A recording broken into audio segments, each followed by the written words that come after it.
Halo sahabat privat, ketemu lagi dengan kakak di Ayo Privat.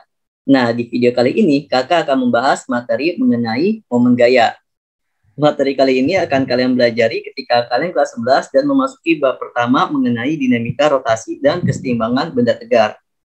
Tujuan kita untuk mempelajari momen gaya atau torsi adalah kita nanti disuruh tahu nih bagaimana kira-kira gaya apa aja sih yang menyebabkan sebuah benda itu berputar. Oke, kita lanjut aja ya. Momen gaya itu adalah gaya yang digunakan untuk memutar sebuah benda. Nah, untuk menentukan besarnya momen gaya, kita bisa menggunakan persamaan ini, di mana sigma torsi sama dengan sigma F dikali R. Nah, sebagai informasinya aja ya, kalau torsi yang itu adalah momen gaya, satuannya itu adalah Newton meter, F itu adalah gaya, satuan Newton, dan R itu adalah jari-jari antara gaya dan yang memutar sebuah benda gitu ya. Nah, di sini, nah sebagai informasi aja ya, kalau torsi itu adalah momen gaya, satuannya Newton meter, F itu adalah gaya, satuannya Newton, dan R itu adalah jari-jari, satuannya meter. Nah, di sini harus ada yang harus sahabat privat ketahui ya, kalau R dan F itu harus saling tegak lurus. Untuk memahami sahabat privat mengenai momen gaya, kita bisa lihat contoh yang ada di layar ini. Nah, di sini kan ada sebuah baut ya, ingin diputar oleh sebuah kunci. Nah, kita lihat nih, baut ini akan menjadi porosnya. Nah, kita udah tahu nih, gaya yang digunakan untuk memutar sebuah kunci ini nggak tegak lurus terhadap si baut. Makanya, untuk memutar si kuncinya ini, kita butuh gaya sebesar F sin alfa, biar gayanya itu tegak lurus terhadap porosnya. Nah, di sini mungkin sahabat privat agak sedikit kesulitan ya. Mengapa sih kita harus pakai F sin alfa? Kenapa nggak pakai F cos alfa? Jadi gini, ketika ada gaya miring, pasti gaya miring ini terdiri dari sisi tegak dan sisi samping. Untuk mengetahui yang mana sisi samping dan sisi tegak, kita bisa pakai istilah seperti ini. Ketika ada sudut dekat sama garis, kita anggap garis itu namanya samping. Nah, ketika ada garis yang jauh dari sudut, kita kasih nama tegak, gitu ya. Tegak atau depan sama aja ya. Nanti kita bisa buat catatannya nih. Kalau tegak itu adalah garis yang jauh dari sudut, sedangkan samping itu adalah garis yang dekat dengan sudutnya. Ini samping, ini tegaknya, gitu ya. Jadi nanti kalau misalnya kasusnya seperti ini, kita bisa mencari persamaan momen gaya atau torsinya itu ada, yaitu F sin alfa dikali R, gitu ya, sahabat privat. Nah, di sini ada poinnya lagi nih. Kalau misalnya benda bergerak searah jarum jam, maka gayanya itu bernilai positif. Jika benda bergerak berlawanan jarum jam, maka F-nya negatif. Nah, di sini kita lihat nih, kalau gayanya itu kan gerakannya pasti begini ya, mengitari poros. Jadi kita bisa simpulkan kalau F-nya ini negatif, gitu ya. Kalau dia, ini kan dia berputar berlawanan jarum jam. Nah, untuk memahami materinya, kita coba latihan ya, contoh soal. Di sini, ada sebuah batang AE memiliki panjang 2 meter, dikenai 4 gaya seperti gambar berikut. Ini gambar gaya pertama, kedua, 3, dan 4. Nanti yang menjadi pertanyaannya, jika AB sama dengan BC sama dengan CD sama dengan DE, ya ini sama semua panjangnya, yaitu 1 meter, besar momen gaya batang saat poros putarannya di A. Jadi ketika porosnya di sini, kan nanti ada yang memutar gayanya nih ya. Nah, kira-kira nanti besar momen gaya ketika porosnya di A berapa? Gitu ya. Nah, untuk mengerjakannya, kita bisa menjabarkan dulu nih, kira-kira gaya apa aja yang menyebabkan benda ini berputar. Nah, di sini kita tahu nih, yang menyebabkan berputar itu ada 3 gaya. Nah, di sini kita tahu ya, yang menyebabkan benda berputar itu ada 3 gaya. Yang pertama F2, F3, sama F4. Si F1 kita anggap gayanya nggak ada ya, karena gayanya berada di poros. Ketika gayanya berada di poros, maka kita anggap gayanya nggak ada. Terus, jadi nanti kita bisa dapatkan nih, kalau sigma torsi itu sama dengan torsi 2 dikurangin torsi 3 dikurangin torsi 4. Ingat, kalau torsi 2 kan gaya dari sini ya. Nah, dia gerakannya searah jarum jam. Ini gerakannya berlawanan jarum jam. Yang F4 juga sama, berlawanan jarum jam. Jadi kita dapat persamaan seperti ini.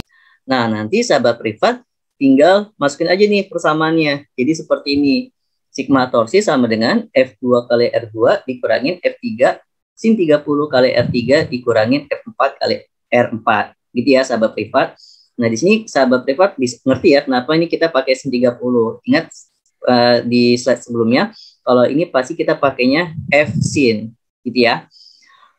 Terus nanti kita tinggal masukin nih angka-angka yang sudah sahabat privat ketahui, di mana F2-nya adalah 50, R2-nya ini adalah 1, dikurangin 30, sin 30 setengah, R3-nya itu adalah ini ya, 1, 2, 3, dikurangi 40 kali 4. Ya, jarak dari A ke E itu adalah 4, maka akan kalian dapatkan kalau sigma torsi itu sama dengan 50 kurangin 45 dikurangin 160.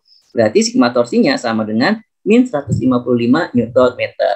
Nah, dari sini sahabat privat akan ketahui nih kalau gerakannya ini akan berlawanan jarum jam. Nah, tes ini masih gampang ya sahabat privat. Sekarang untuk sahabat privat. Nah, untuk sahabat privat, ketika kalian butuh guru privat, kalian bisa mengunjungi kami di www.ayaprivat.com. Nah, kita proses pembelajarannya bisa offline ataupun online, di mana kita bisa juga belajar secara personal ataupun kita buat grup kelas, gitu ya. Nah, nanti sahabat privat bisa menghubungi kami di www.ayaprivat.com. Oke, kita lanjut lagi ya ke contoh soal yang lebih menantang. Sebuah bidang berbentuk persegi panjang diputar pada proses seperti yang ditunjukkan pada gambar. Nah, kurang lebih seperti ini ya.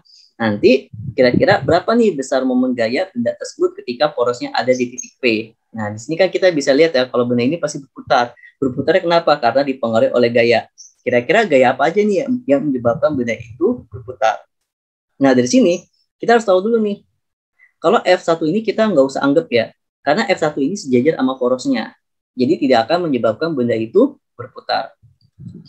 Jadi nanti kita tinjau F2, F3 sama F4-nya aja.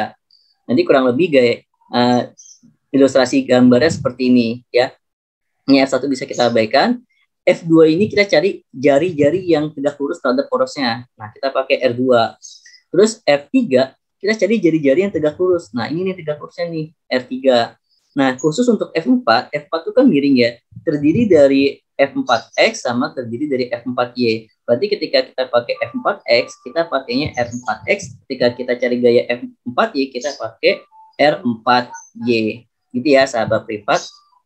Nah, di sini untuk menentukan sigma torsinya, maka kita akan mendapatkan persamaan seperti ini, yaitu torsi 2 tambah torsi 3 tambah torsi 4X dikurangin torsi 4Y.